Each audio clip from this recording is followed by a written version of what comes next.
नमस्कार बच्चों, कैसे हैं आप सब। उम्मीद है आप घरों में अपने सुरक्षित होंगे, पढ़ रहे होंगे अच्छे से।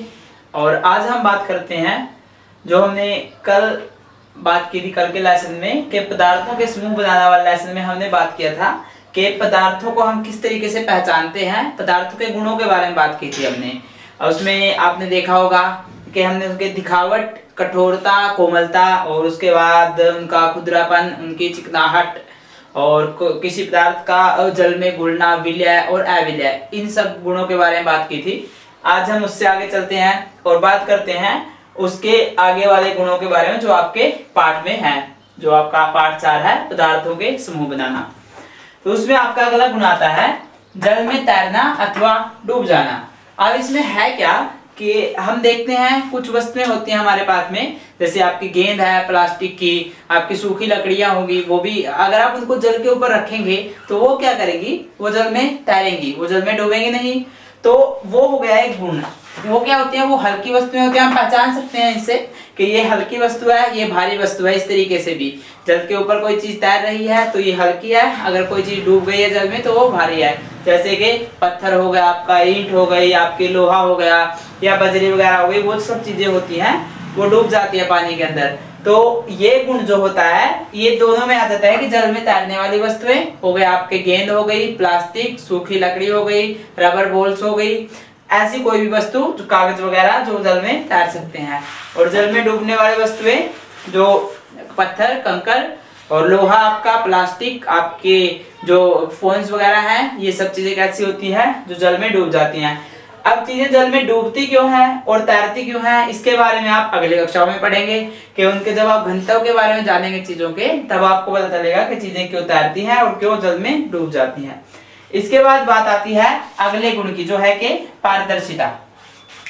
अब पारदर्शिता क्या होती है, आप अगर शीशा लेंगे, शीशे के अंदर से अगर आप देखेंगे, आपने यहाँ पर शीशा रखा है, अब शीशे के अंदर से आपको जो चीज सामने है, जो शीशा मतलब ग्लास जो इसको मतलब कांच लेंगे तो कांच के आर पार आपको दिखेगा, जो रोशनी है उसके आर पार हो जा सकती है।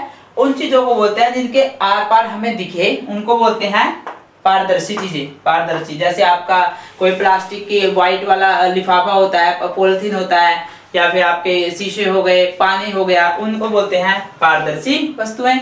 और जिनके आर पार हम नहीं देख सकते, जैसे कि आपकी बुक हो गई, आपके डस्टर हो गए, या फिर आपका कोई बॉक्स हो गया, इस तरीके की चीजें जिन्हें हम क्या बोलते हैं, अपारदर्शी।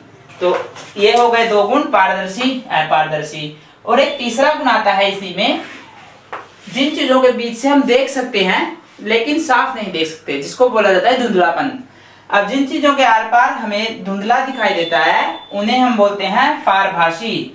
जैसे कि आपका, अगर आप एक उदाहरण लोगे, अगर आपके किसी कागज के ऊपर कोई कागज छाप का, किताब का, अगर उसके ऊपर तेल वगैरह कोई चिकना पदार्थ ऐसा गिर गया हो, तो आप थोड़ी देर बाद जब वो सूख जाता है, उसके ऊपर पूरी लेयर बन जाती है, उसकी एक सतह बन जाती है, तो उसके आर पार चीजें दिखती हैं लेकिन उतनी साफ नहीं दिखती। उन पदार्थों को बोलते हैं पारभासी। अब उम्मीद है कि आपको पदार्थों के ये गुण, जल में तैरना, डूब जाना, पारदर्शिता है, पारदर्शिता और पारभासी, इनके बारे में अच्छे से समझ आ गया होगा। अगर कुछ नहीं समझ आया हो तो आप हमारे कमेंट बॉक्स में लिखिए और अच्छे से इन चीजों को पढ़िए और इनकी एक्सरसाइज कीजिए और अपने टीचर्स को दिखाइए। अब नेक्स्ट लेक्चर में मिलते हैं नेक्स्ट लेसन के साथ। जब तक के लिए पढ़ते रहिए, मस्त रहिए। Thank you.